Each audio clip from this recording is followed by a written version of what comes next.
Robstar gang, what up? What up? Appreciate everyone joining the live stream. Welcome to the Robstar Report. Of course, your host is always Clay Rob, and we are going to be diving in to this Week 11 preview versus the Atlanta Falcons. This is going to be an interesting game, man. This is going to be an interesting game. There's something about this game that it's huge. It's a big game for Carolina right now. This is probably going to be either make or break at this point for this team.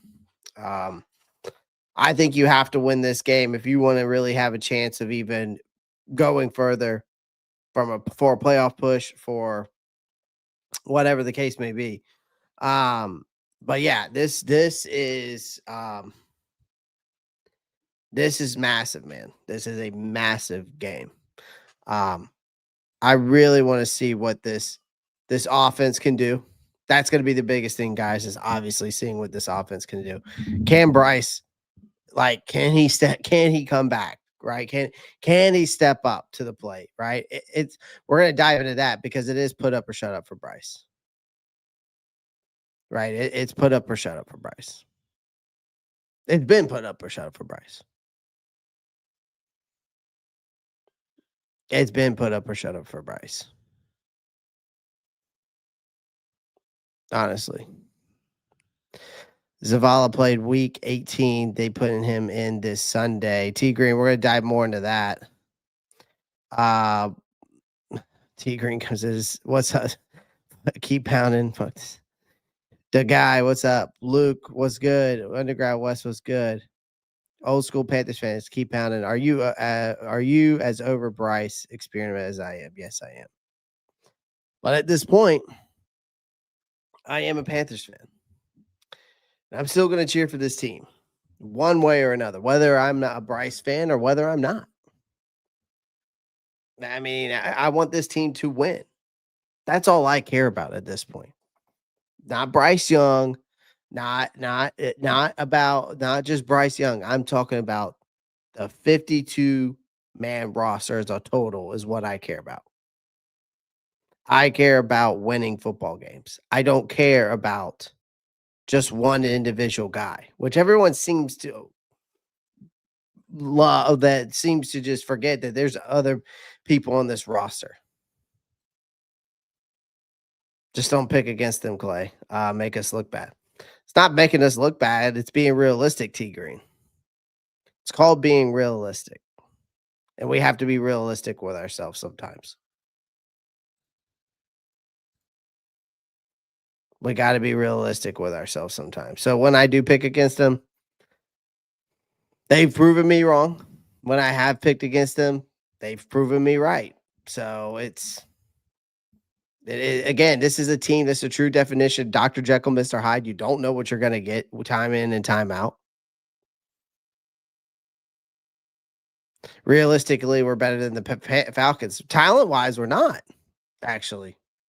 I go and look at their roster. There's some guys that are on there that in certain position groups that I feel like Carolina could benefit from than some of the guys we got. We got talent. There's no doubt about that. But if we're talking on a talent scale, they've got us beat. Their offense looks better than ours, even though here's the thing. That's the thing that people aren't realizing. Atlanta has been losing games, but every game has been very close. And at least their offense looks competent. It's their defense that's been keeping them in the games, but at least their offense is competent enough to sustain drives. It's keep pounded, win or lose. For sure. Even if I pick against the Panthers, I will always ride or die with this team. Just because I picked them to lose games does not mean that I'm picking against them because I'm like a fake fan or something. I'm being realistic. I can't expect this team to go out and win every single game, every single week, which everybody else seems to do. They always pick the Panthers to win.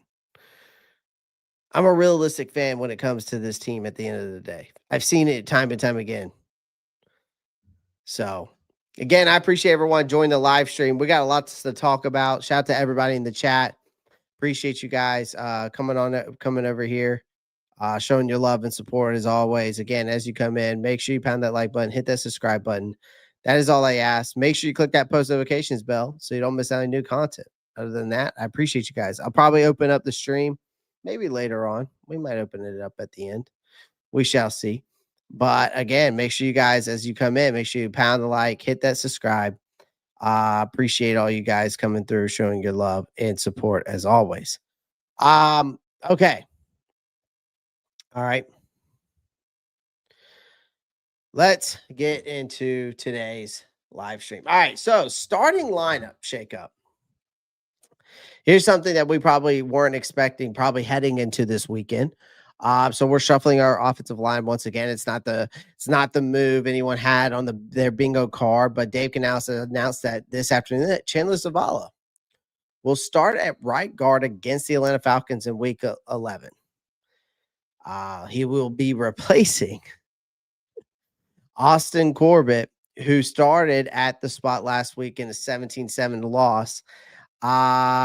I'll say this. I think Corbett has been one of the more reliable and versatile veterans on this lineup this season. Because in 6 games this season, he started 5 of those while lining up at left guard and right guard and even center. His time went during the beginning of the season at center was not great.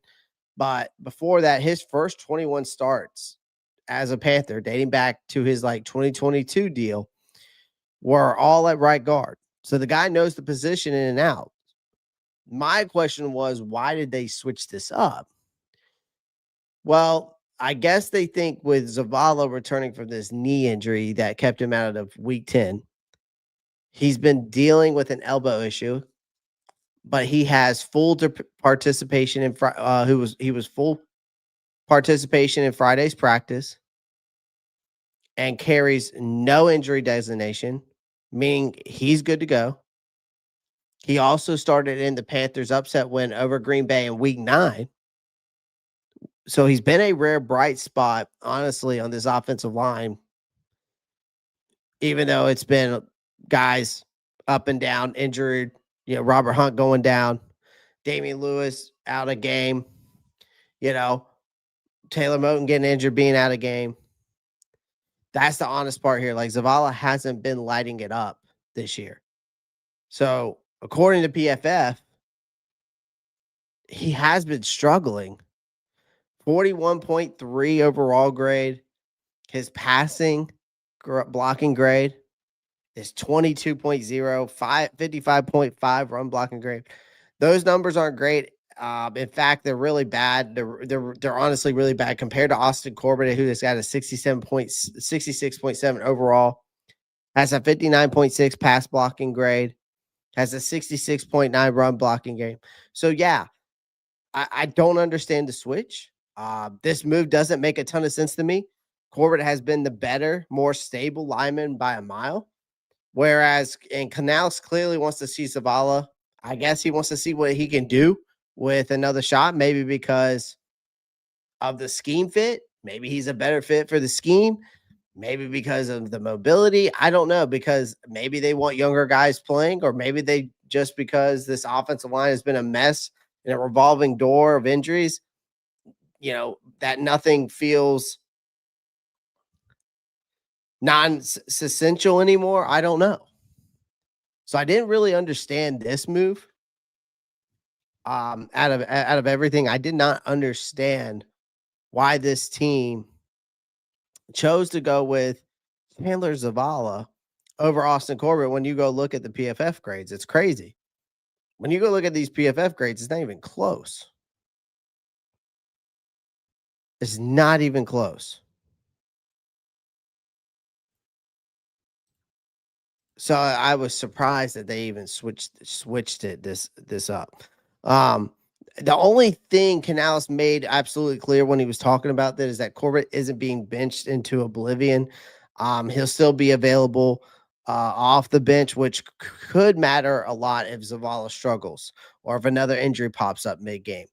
Maybe that's what they're doing. They know that Corbett's more reliable, but so they rather Go with the younger guy, see if he can step up to the plate, and have, Corbett on the back end. So let's just see what happens with this offensive line every other week. Just seems like something's going on. But still a surprising call. I would say it's a risky call. If it backfires, it's gonna look really bad.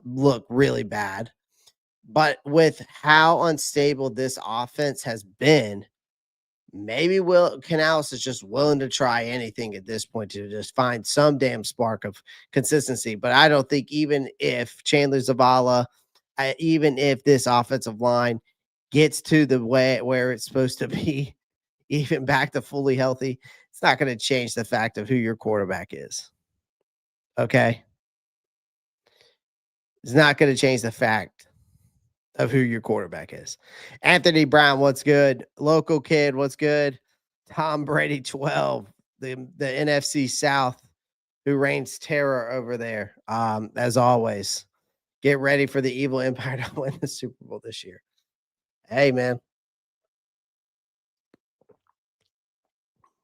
Y'all are having one hell of a season. I'll give you that. Shout out to Drake May. Shout out to Drake May doing his thing. Drake May's good, man. Gotta give him credit, man.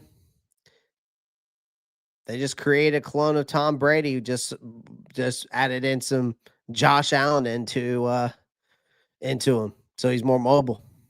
That's what they molded him into. That's what they did with Drake May. We'll find out Sunday whether this move is smart or not, but it's just interesting to me that they made this type of move, chat. Shout out to everyone in the chat again. Make sure you pound that like button.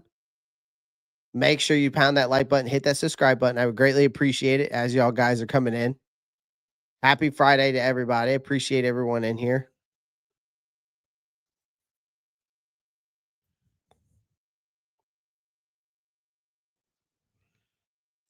Shout out to everybody in the chat. All right, 15 people watching. Make sure we get those likes up. All right, let's move on. We got our week. No, it's not week 10. Let's edit that real quick. I don't know why I didn't change that. All right, present. Okay, week 11 injury report. Sorry about that. So, week 11 injury report. Got this up. This is going to be the biggest. This is the biggest headline. Without a question, was the status, of course, of Rico Dowdle. That was the biggest headline. The absolute engine of this offense, the only guy who's consistently kept the Panthers from looking completely lifeless. Dowdle has been fighting through a nagging quadricep injury for the past 2 weeks.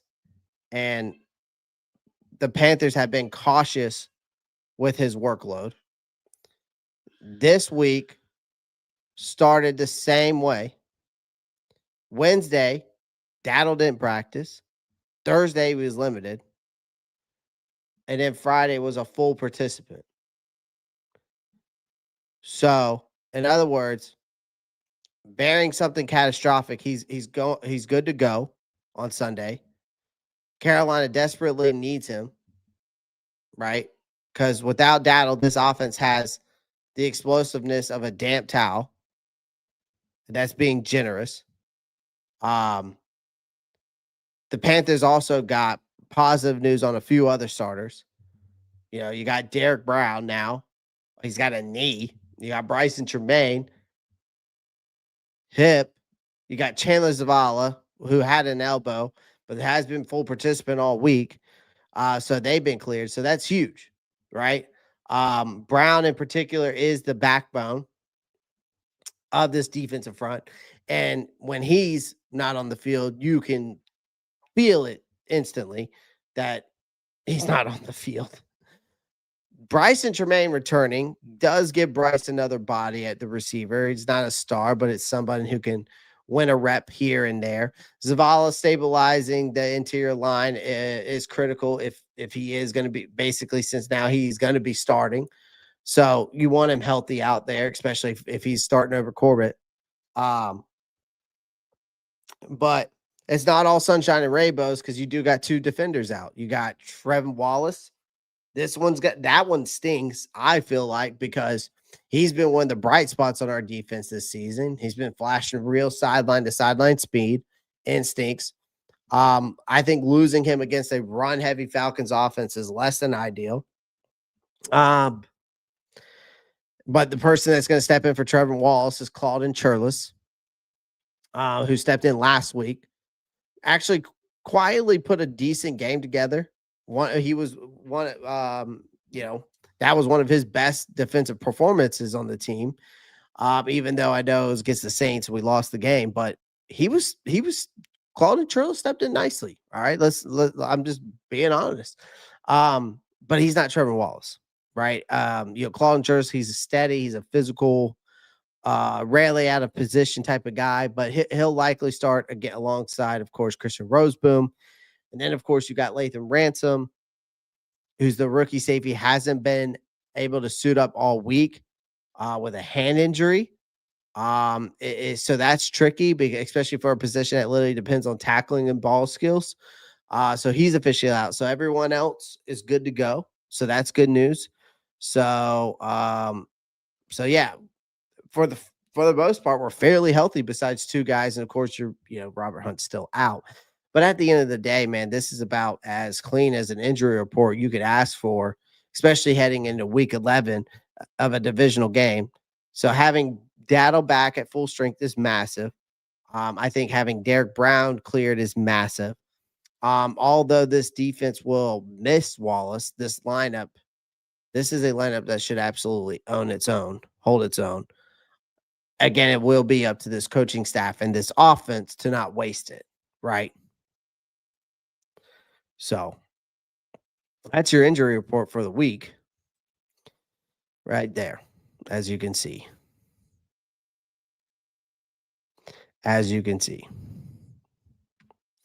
So nothing too bad there. What's up, Lomax? Appreciate you joining, man. What is going on, ladies and gentlemen? Welcome in.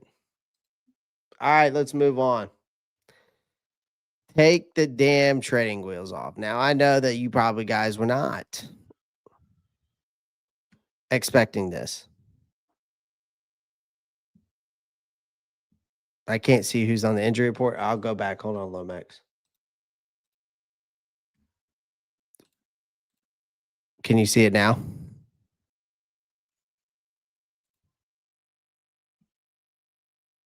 There's your people on the injury reports. You got Lathan Ransom out, Tre'von Wallace out, but Rico's fully cleared. Derek Brown's cleared. Chandler Zavala is cleared. Obviously, he's getting the start over Austin Corbett. And then Bryson Tremaine is back fully good to go. So that is your injury report for the week.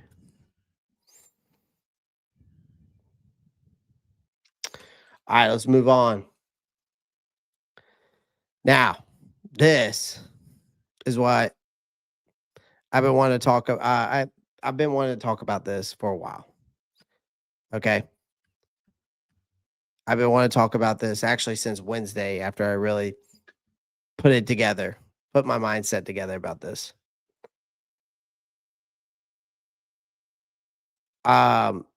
It's officially put up or shut up time for Bryce. Like, there's no more excuses. I'm not giving him any excuses. It's been put up or shut up time for him. We need more out of him. Plain and simple. His miserable outing against New Orleans didn't just raise eyebrows. It reopened every old doubt about whether he's actually the guy who can lead this franchise.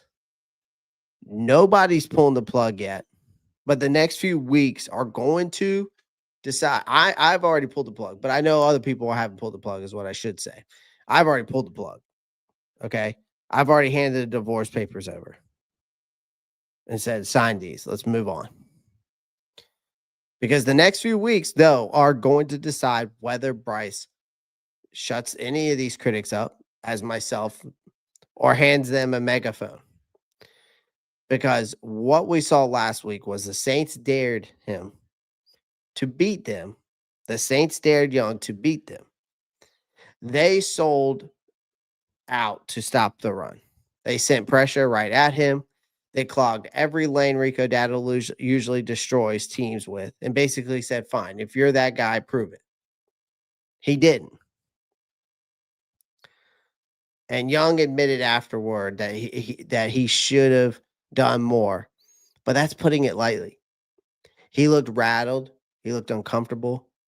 He looked indecisive. Everything you don't want to see in year 3. His arm is never going to be elite. When the execution isn't sharp, that entire offense collapses around him. And even head coach Dave Canales this week, guys, tried to shield him this week. And teammates did the usual, we've got his back routine.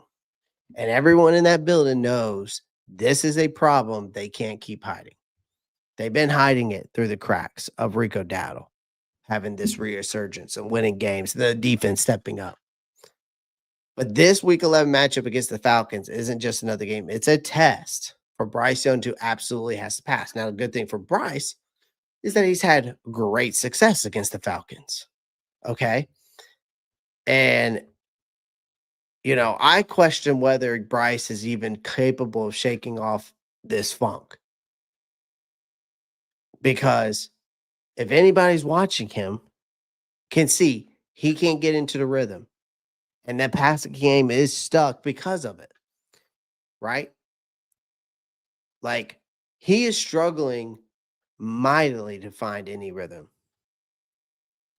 We're because this pass game right now, everyone is stuck in a deep rut. He hasn't proven he can lift them out of it. Like Bryce Young is like I said the other night on my short. He's a good game manager at best.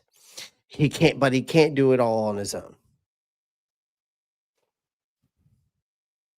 Because again, every mistake lingers in his head for like the next 20 minutes when he makes one. That's not what franchise quarterbacks do. If they make a mistake, franchise quarterbacks move on and they go for it. That's what guys hanging on to starting jobs by a thread do. And here's the thing. Dave Canales says he'll call more explosive plays when players prove they can execute them. The trust isn't there. That's a huge problem because the Saints game just gave every remaining opponent a clear blueprint. Stuff Dowdle early, you put pressure on Bryce Young, you dare make the play. If this happens, let's say what if Atlanta copies that, or San Francisco the next week on Monday Night Football, or the Rams, or the Saints again right before the bye week. Next month could define the rest of Bryce Young's Panthers career. If we're being completely honest here. If we're being completely honest. All right.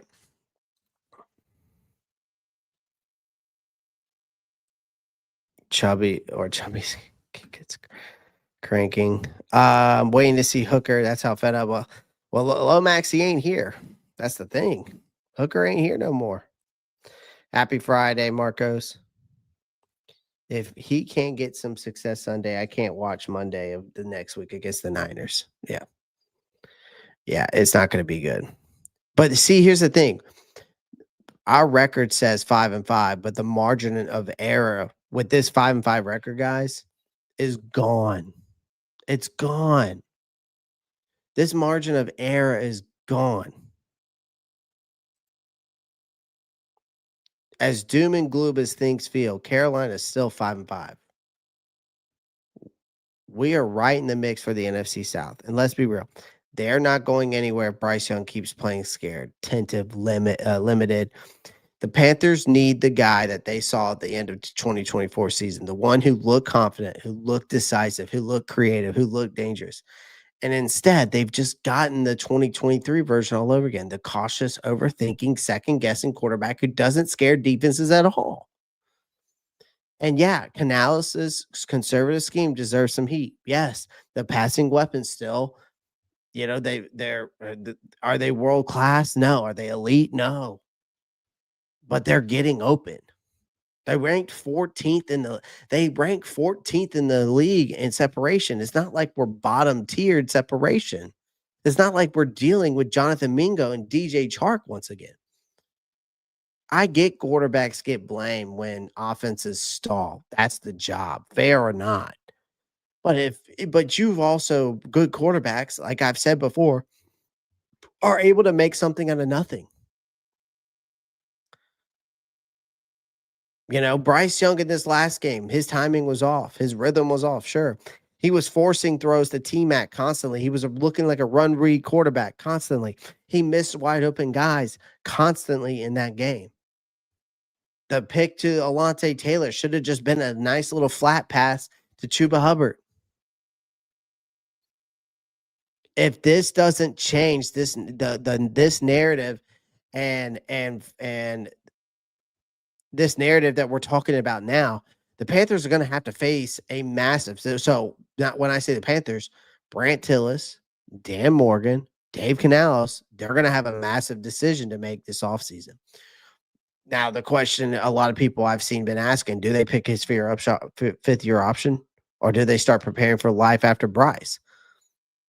Right now, I'm already saying start preparing for life after Bryce. But right now, the clock is ticking, and every single week until he proven otherwise, that narrative is just going to keep getting louder, chat. That's all it's going to do. It's just going to keep getting louder.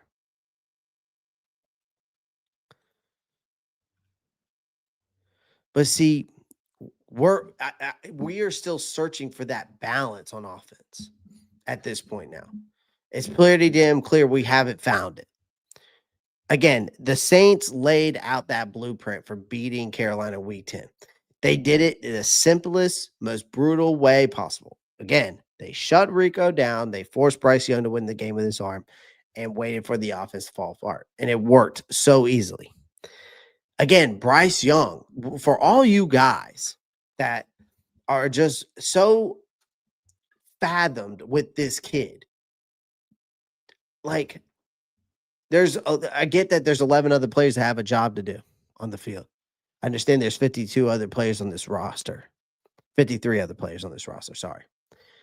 Bryce Young has thrown for more than 200 yards once this season. Even that came in a week 2 comeback attempt against the Cardinals, where most of the production, again, guys, was garbage time against a beat-up secondary. Sure, Bryce Young has shown he can be clutch in the fourth quarter. The bigger issue that is unavoidable is he is just not a consistent threat through the air. Not right now. Not right now. And to be fair, you can't say the Panthers haven't tried to make life easier for this kid. I don't want to hear that. I'm tired of hearing that narrative. All you jokers keep saying, oh, he doesn't have the weapons. They haven't given him nothing. He's just not consistent. Just admit it. They have tried to make life easier for this kid. They spent we have the most expensive offensive line in the league. You have back-to-back first-round wide receivers. Tight ends drafted in consecutive years. You got 2,000-yard backs. That's not a team ignoring its young quarterback, if you ask me. That's a team begging him to take the step up. That's what it's doing. See, people want to have this narrative that it's like, well, this front office hasn't done nothing for him. Dan Morgan has done everything for this kid. He's done everything that he could for this kid before he got here. I mean, or not before he got here, as he got into the GM. When Scott Fitterer here and Frank Wright were here, they didn't do nothing for the kid. But they brought in Dave Canales, a guy who's been an offensive guru, who's been the quarterback whisperer, who's basically had a resurgence of careers for Geno Smith and Russell Wilson and Baker Mayfield. And then they go out. they spend. We have the most expensive offensive line. They got 2,000-yard backs. They got back-to-back first-round receivers, tight ends drafted in consecutive years. Again, that does not sound like to me a team that is ignoring its young quarterback. That is a team begging for him to take the next step up. Correct me where I'm wrong. Correct me where I'm wrong. Because see, here's the thing. The next thing is what you see right there. Take the damn training wheels off. That is good. This is the most uncomfortable part. Young hasn't elevated this offense at all. In fact, the drop off from the end of last season to now has been so stark that you have to ask a really uncomfortable question. Is Dave Canales then protecting Bryce Young so much that he's actually holding him back because the deep passing game is gone, vanished, dead? When Young returned from the bench in late 2024, the Panthers actually pushed the ball down the field. But this year, Carolina's longest pass play is 40-yard catch run from Tre'von McMillan back in week 2. Not a deep shot, not a bomb, just a young wideout busting loose after the catch. We probably need to throw some more yak plays in there if that's the case. Right? But the lack of explosiveness is glaring. Like, you got Bryce Young on arm has come under scrutiny multiple times, hasn't stopped, especially for a guy his size. It's not just arm strength. He's throwing with noticeable less zip than he did previous last year. It's not a great sign. And then the Saints just put him under a microscope. That interception to Alontae Taylor wasn't just bad, chat. It wasn't just a bad read. It was a dying quail of a throw. Even without the DB in the air, it probably wouldn't have reached the intended receiver, which was Tre'von McMillan, if I remember correctly. That's just a major red flag, man. This offense has no counterpunch, and that's on both Dave Canales and Bryce Young. Look, Canales wants to run the ball to open up the pass game.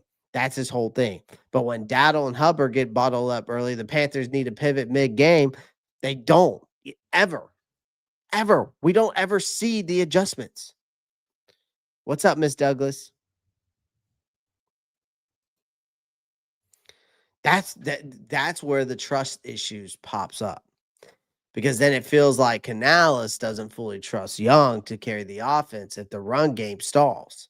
And then honestly, based on what we've seen, it's hard to blame him. But outside of Tre'von McMillan, the passing game has been below average at best. Like Jalen Coker, Xavier Leggett, those guys have to step up. I mean, yes, they're getting open. I think they're creating separation, but I don't know how much more they can do.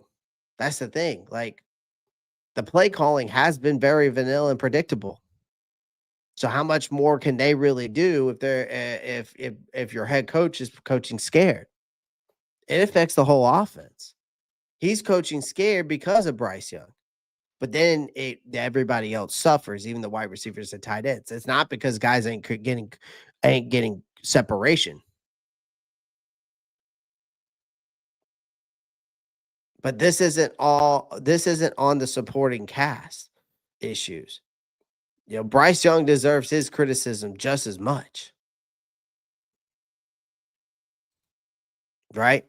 You got 7 games left. No more excuses, no more babysitting. With 7 games left of this season, again, this clock is ticking loud as hell for Bryce Young and Dave Canales. This offseason, Carolina is going to have to make a call on Bryce Young's 5th-year option. And that's going to be a franchise-altering decision. Has he played well enough to earn it? Absolutely not.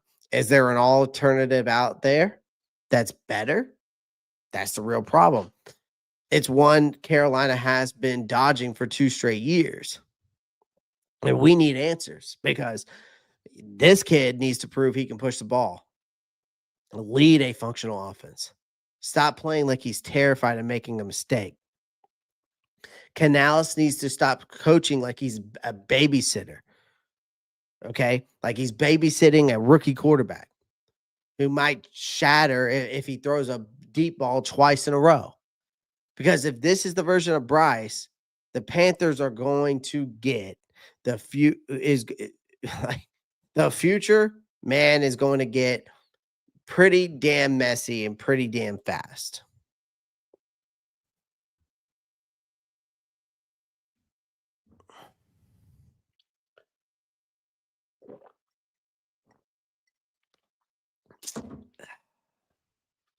Shout out to everybody in the chat, man.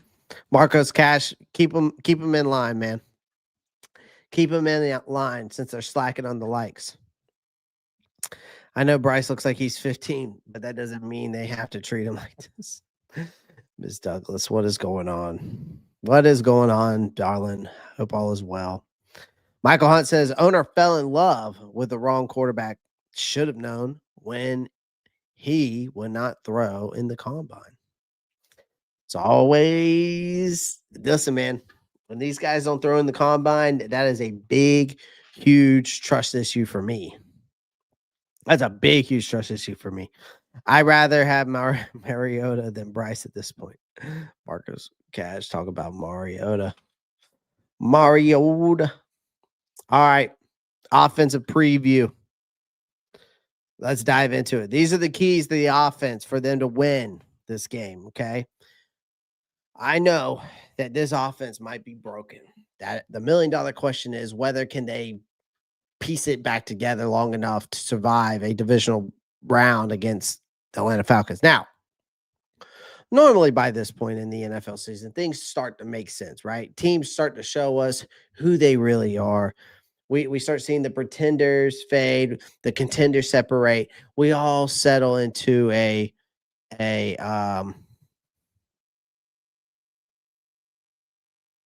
rhythm of predictable Sunday chaos. But every year there are a few teams that seem determined to stress test our sanity.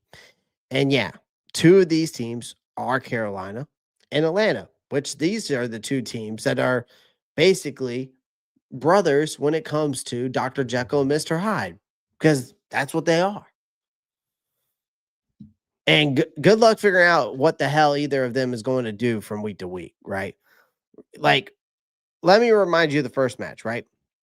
We're coming off two miserable performances. One full-on disaster in Jacksonville, another disaster in Arizona, if not for a late comeback. And Atlanta, meanwhile, had just taken Tampa Bay to the wire, then handled Minnesota like a team that actually knew what it wanted to be. Everything pointed to the Falcons steamrolling the Panthers, which I picked us to probably. I'm pretty sure I picked us to lose that game. Then Carolina won 30-0.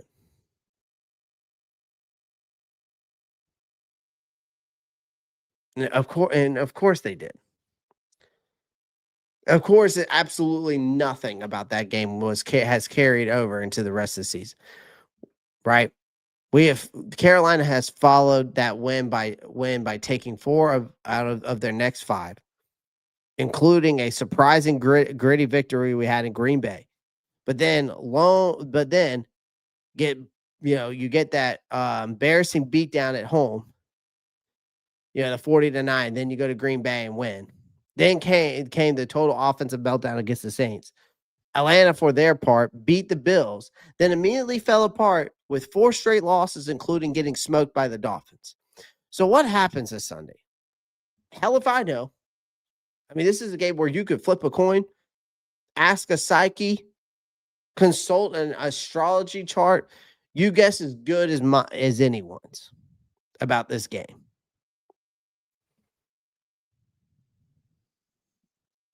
What's up, Eric Blair? Oh, we got a Saints fan in here. Who dat, fam? Unfortunately, the play calling is a telltale sign that the head coach doesn't trust his quarterback. Appreciate you, who dat, fam. I appreciate you coming through, my guy. Cash, or Eric Blair, what's good? So the Panthers offense lives and dies with Rico Dowdle, basically. Bryce Young has fully settled into that role of a low risk, low reward game manager. That's being generous some weeks. Again, the pass game has been zero explosiveness, zero fear factor, zero ability to stretch a defense. And all the offense has right now is Dowdle running like one of the best backs in the league, dragging this unit to competence with chunk runs and sheer force of will. So I'm going to give you the keys to this offense, and we'll start with the Rico Dowdle or the Rico freaking Dowdle show. What I mean by that is the Saints sold out to stop Rico Dowdle last week. This offense folded like a cheap lawn chairs. If that becomes the blueprint other teams copy, we are absolutely screwed. Put it bluntly, we're completely screwed, actually. Now, again, I'm going to say this real quick.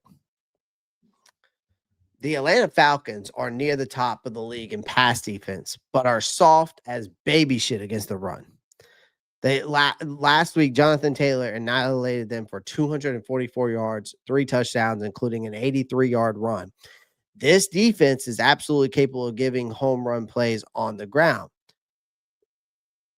We have to have our best and consistently move the ball with Rico Dowdle, and we have to try to let him cook. They need him to rip off some explosive runs and force Atlanta to back off. Okay. Now, here's the thing.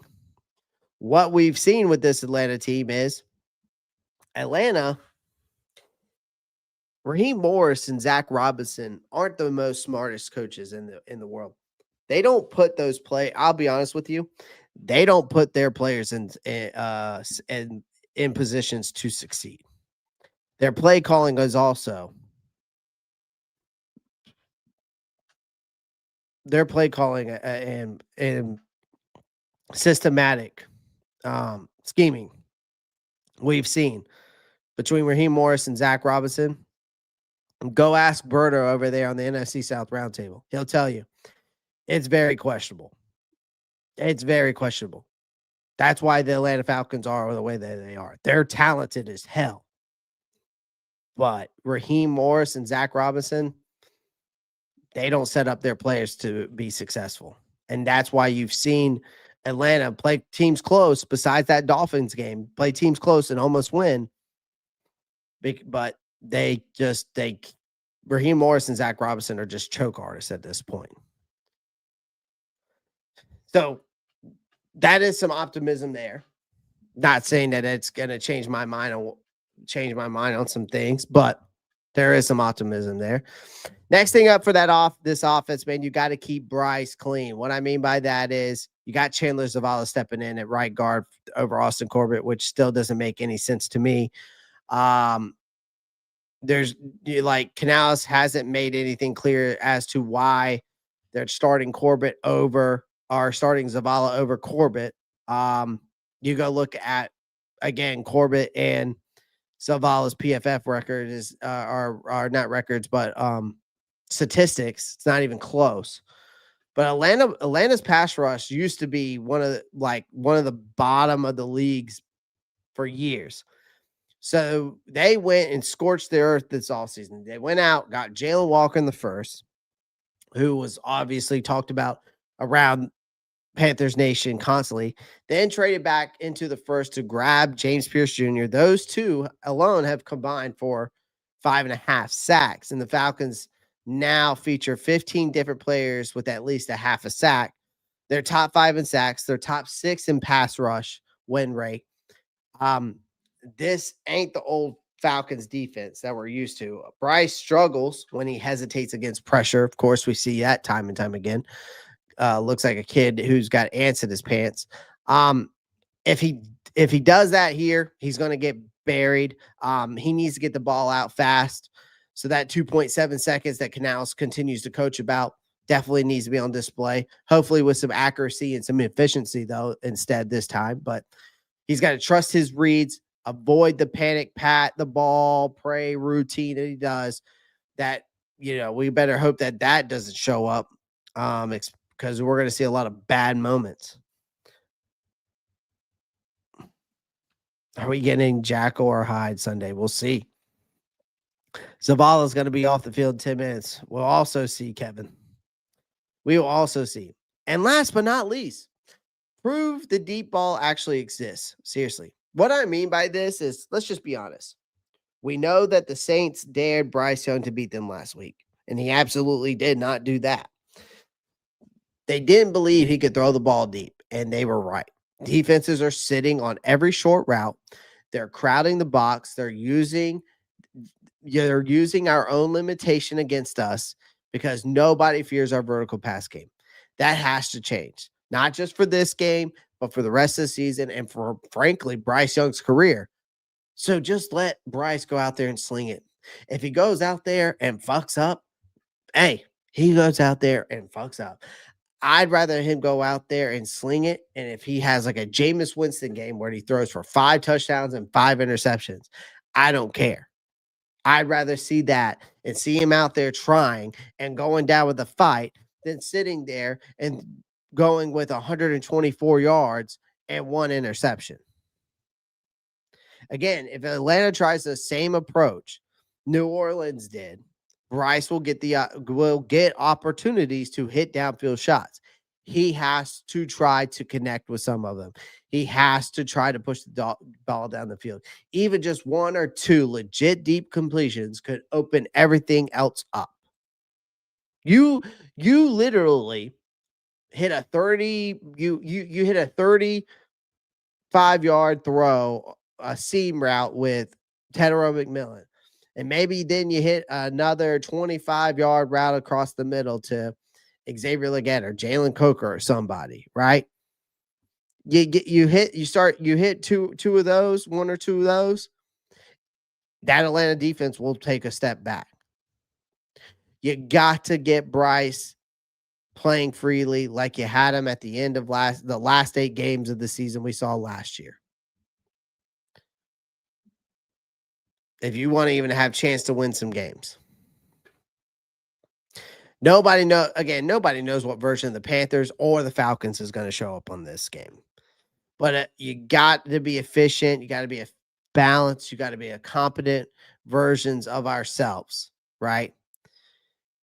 They need to feed Rico Dowdle to dominate. Bryce Young needs to stay upright, okay, so he can make the right reads and get into a rhythm.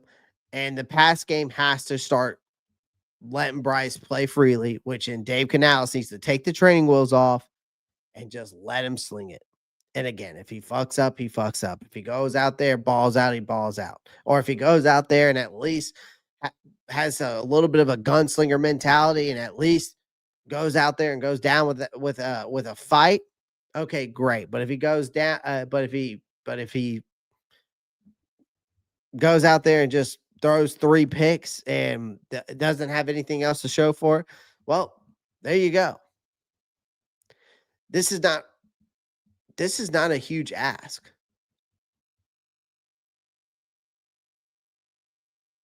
This is not a huge ask. These 3 things are not a huge ask, if you ask me, ladies and gentlemen.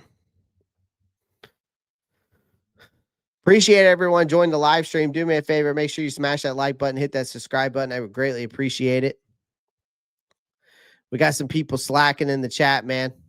People slacking in on this live stream. We only got 16 people liking it. We've got over 30 people watching. So, again, I would appreciate everyone joining the live stream. And I appreciate everyone joining the live stream. Do me a favor. Just smash that like button. I greatly appreciate it. All right, let's move on. That's your defense. Let's talk about your defense. All right. Let's talk about your defense. Okay. Because the entire football world has spent, the entire Panthers nation this past week has just been dragging Bryce Young and the offense through the mud. The offense, of course, the season doesn't stop just because we can't figure out how to complete a forward pass. But the Falcons need this game desperately because they're clinging to the illusion of being competitive, whether for the division or wild card spot, and a home matchup against an inconsistent Panthers team, just like themselves. It's a perfect get right opportunity for them. Again, Atlanta has not been playing like trash. They nearly knocked off the Colts, who were 8-2 last week. They pushed the Patriots, who were 7-2 a week before. Again, they've had close losses after close losses. All right. But the first things that we need to do is bottle up the run. Like the Falcons have one of the most talented running back duos in the league, led by Bijan Robinson, who's basically a human cheat code. Even so, the run game isn't quite elite on paper, middle of the league in yards per carry, yards per game, and attempts per game, but that's on your coaching. So here's the key. All three of Atlanta's recent losses, when the run game got bottled up, it forced Penix to throw 30-plus times, and Atlanta becomes a more beatable team. Carolina has some stinkers, has had some stinkers against the run this season, right? When when this offense isn't coughing up the ball, forcing the defense to play 40 minutes a game.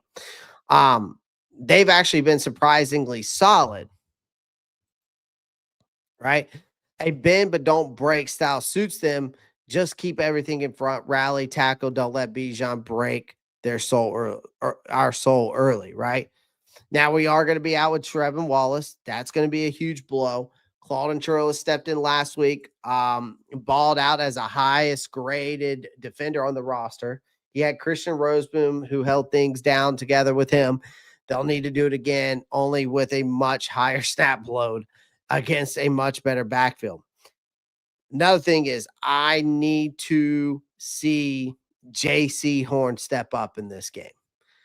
He needs to have a bounce back week. Let's just call it like it is. J.C. Horn had a rough ass game last week. He slipped into coverage on both the New Orleans long touchdowns.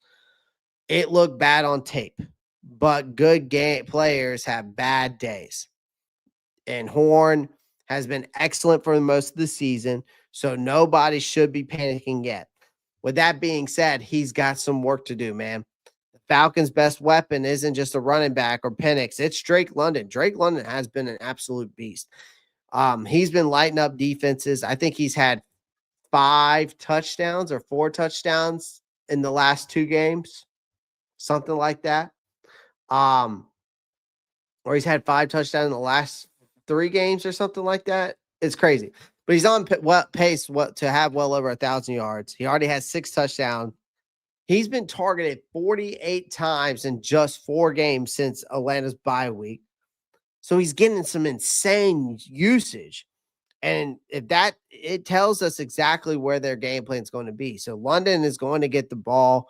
Panthers, we're going to be tasked with some covering him, whether it's Horn, Mike Jack. I'm hoping it's not going to be Mike Jack. Again, Evero was going to set up this defense for failure if, again, Mike Jack is on Drake London. He is going to get cooked. So when J.C. Horn is out there, he needs to be on Drake London as much as possible. He needs to win more reps than they lose. There's no excuses with J.C. Horn's play. Bryce Young will not even reach close to 500. Bryce Young won't even have 500, will never reach 500 yards in a game. That's just unrealistic. That's just unrealistic. 5 touchdowns, maybe. He's done it before. But I can tell you this right now, Luke, he will need the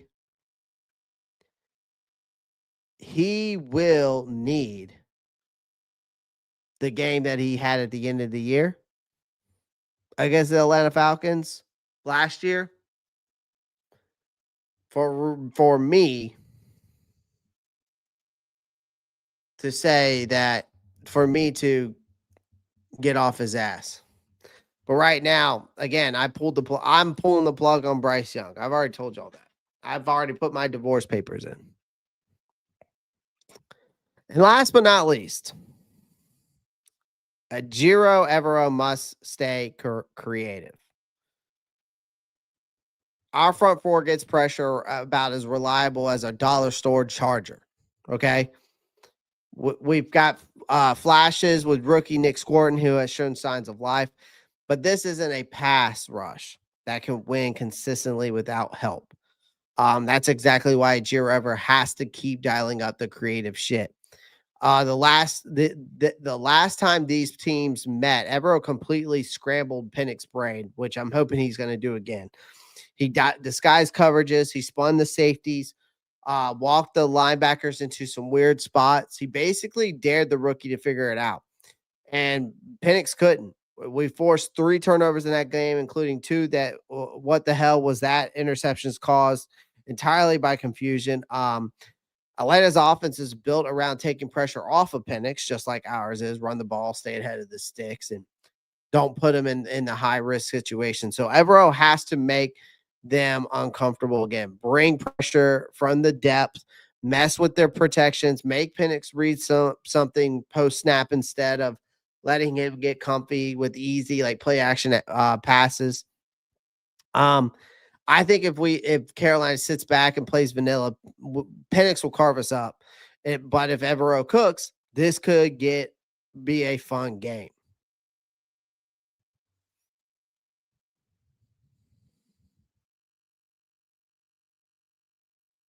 Luke, he beat the Packers, but he didn't beat the Packers. Bryce is not the reason why we're winning games, Luke. Get that through your thick head. That's what T. Thompson is telling you. We are winning in spite of Bryce Young. So I'm going to be honest with you guys. Do I think Carolina wins this game? No, I don't. I don't think Carolina wins this game. I don't. I'm being realistic with you guys. I'm picking against the Panthers. Bryce has to prove me wrong. And until proven otherwise, I'm out. I fold. I'm holding on to my cards here. And all right, I'm not holding on to my cards. I fold my cards. I have, and honestly, that score might be pretty high for this game because of how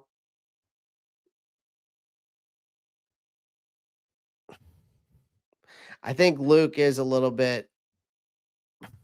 He's thrown for 362 the past 3 games.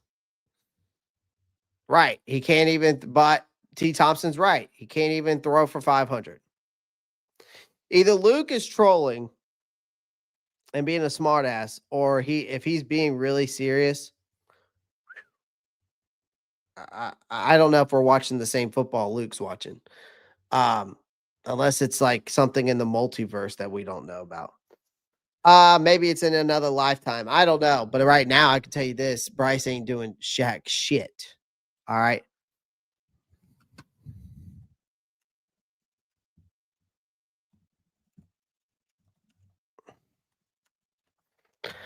Again, I just think if we're being honest with ourselves,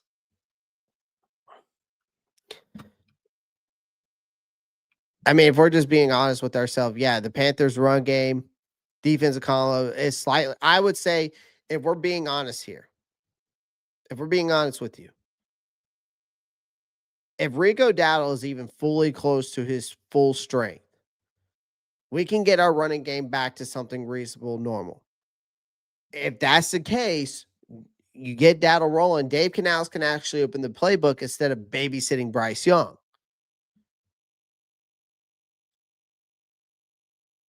It might not be the most explosive offense we've seen, but it's more functional. That's enough in a tight divisional game. This defense is still the most trustworthy unit of this team. Derek Brown is playing like a damn monster. Our pass rush is starting to wake up slowly because of a nice resurgent from Nick Squirton. I know with Tre'von Wallace out, we've had linebackers step in it like Claude Shirtless. Atlanta's offense is inconsistent as hell.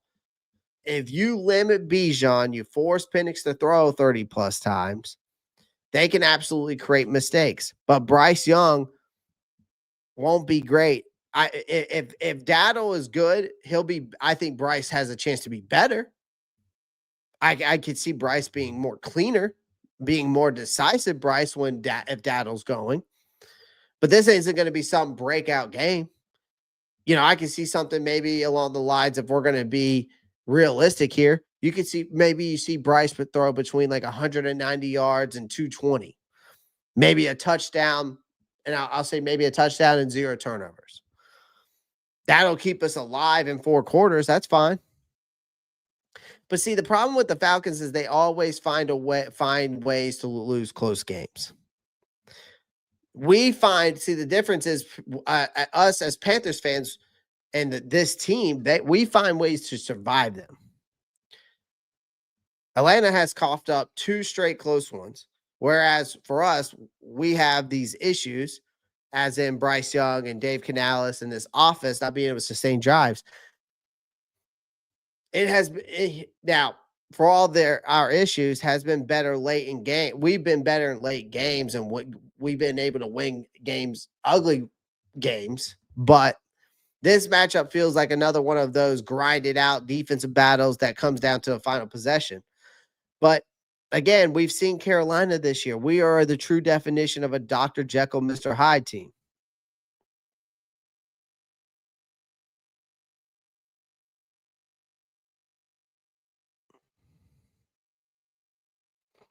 You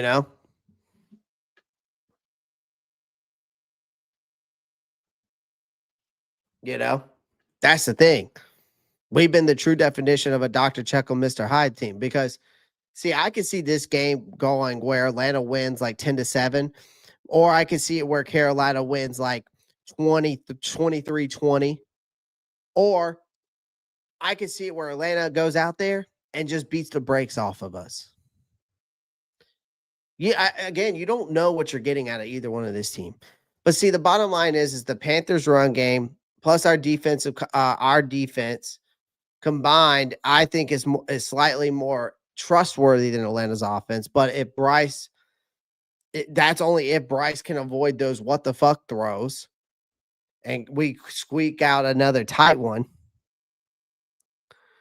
and tight ugly divisional win, right? I just think that Atlanta is going to find a way to win this game because of Bryce Young and this offense not being able to get explosive, not being able to get creative. Now it will matter a lot if we can get Rico Dowdle going. I am just being honest with you guys. I'm just being realistic with you. It's not that I want to pick Atlanta to win this game. Do you think I want to be up here creating content and telling you that the opposing team's going to win this game? No. But we also got to be real with ourselves, man. We got to be real with ourselves at the end of the day.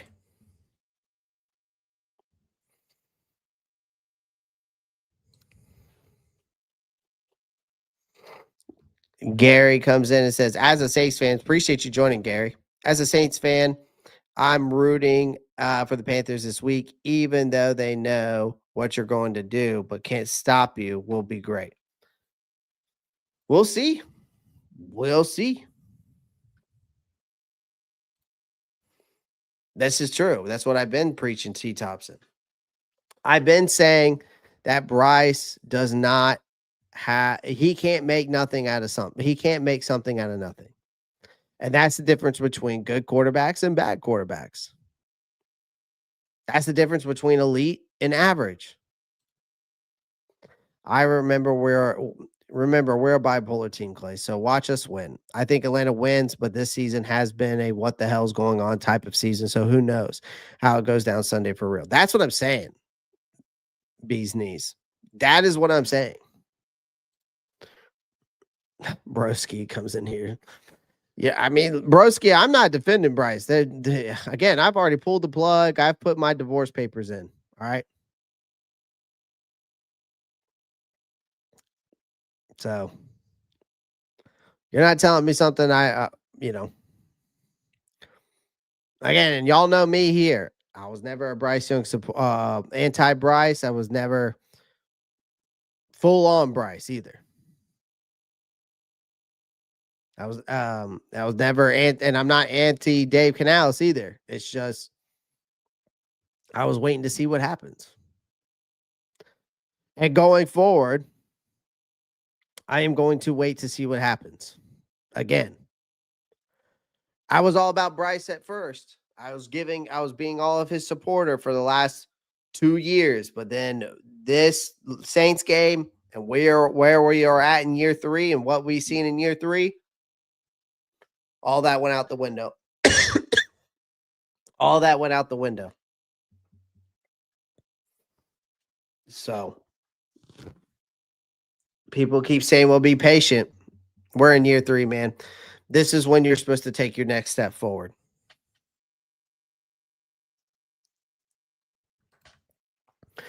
Also, Bryce is throwing for 150. Penix throws for almost 300, but Panthers get him. Interesting take there, Gary. Broski Bear says, I hear you, Clay. Dowdle, sorry if I spell it wrong, but the dude is a beast, and your line is pretty damn good. That's the thing. That's the thing, Gary. It's funny coming from a Saints fan that says that our run Dowdle is a beast, and our O-line is pretty damn good, but our quarterback, for some reason, just can't put it together. It's just like I mentioned earlier, man. It's just like I mentioned earlier, chat. This front office spent so much money on the offensive line. We have the most expensive offensive line in the NFL. You got 2,000-yard backs on this team in Rico Dowdle and Chuba Hubbard. You spent 2 first-round picks on a wide receiver back-to-back in first rounds. And you even brought in a tight end last year in Jadavion Sanders, and you brought in a tight end this year in Mitchell Evans.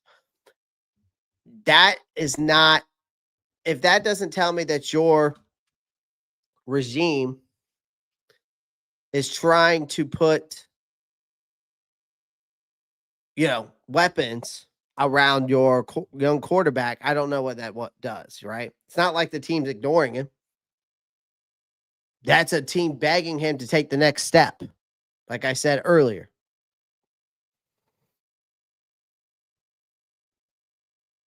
So it's up to Bryce, and it's up for Dave Canales to take the training wheels off and just let Bryce Young sling it. Like I said, let Bryce Young go out there and sling it. If he falls on his face, he falls on his face, because you either got it or you don't. It is plain and simple as that.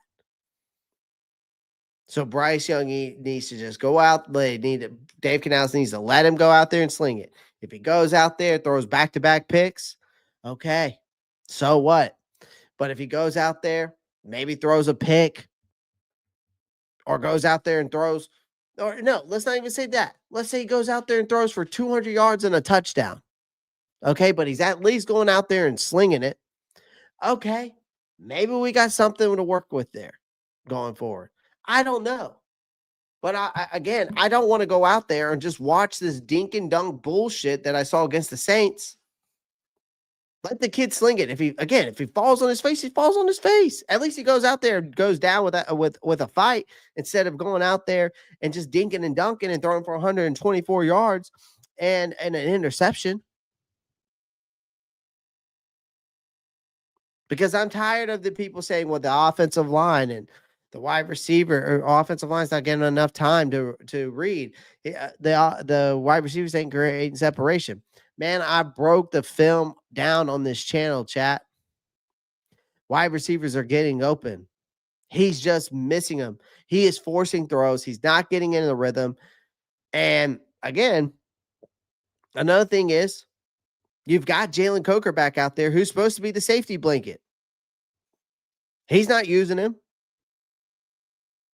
But again, Dave Canales has also got to get less predictable. That is a huge issue too. We broke the film down on here.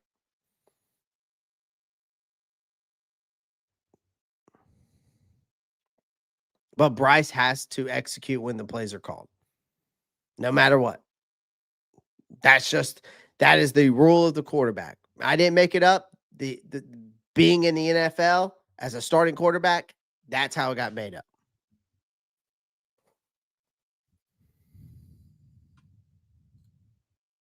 Yeah, definitely drove a nail for sure, Michael Hunt. Watch Clay. Just watch. Are you streaming? I'll be watching the stream. Yes, I'll be streaming. Saints got 4 first and a second. That is better than the Saints got 4 first and a second. That is better than our first round picks on the O-line.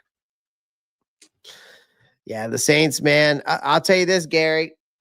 I mean, good win for y'all last week, by the way. Again, until you get Mickey Loomis out of there, Saints are going to be in purgatory unless somehow Tyler Shook, what he showed against the Carolina Panthers last week. If he can continue to show those flashes and continue to show that potential, you might have something there. Then all you need to do is get him a few more weapons, rebuild that offensive line, rebuild that defense. Honestly, I'd be rebuilding that offensive line and defensive line if I'm a Saints, if I was the Saints. Especially if Tyler Shook if Tyler Shook is anything what we saw him this past week, you might have something there to work with. But again, till Mickey Loomis gets out of there, I don't know if you could trust him to do that. That's the biggest thing. I'm not a Kyler Murray fan, but he's more accurate than Bryce. A real run threat. Him with that O-line and those running backs would honestly be scary as hell. Has a bigger arm too. We've seen Kyler Murray throw it downfield. Does Carolina make that move? There's been a lot of rumors around it, but I doubt it. We'll wait. I'm going to wait till I do any content on those type of rumors with a whole Kyler Murray thing until the end of the season. This team has what it needs. If we get a quarterback that can throw the ball down the field.